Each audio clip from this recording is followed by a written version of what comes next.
పదందముతో నీవు వారిని నములగొట్టెదవు, కుండను పగులగొట్టినట్టు వారిని ముక్క చెక్కనుగా పగులగొట్టెదవు. కాగట్టి రాజులారా ఇవే కుల్లియుందులి భూపతులారా బోధమవు గురి.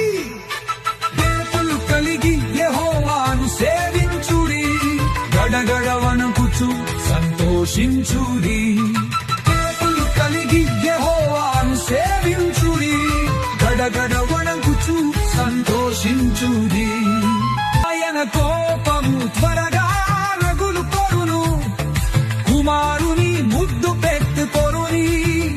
లేని ఏడడా ఆయన కోపించును, అప్పుడు మీరు ద్రోవ తప్పి నశించెదరు. ఆయనను ఆశ్రయించు వారందరూ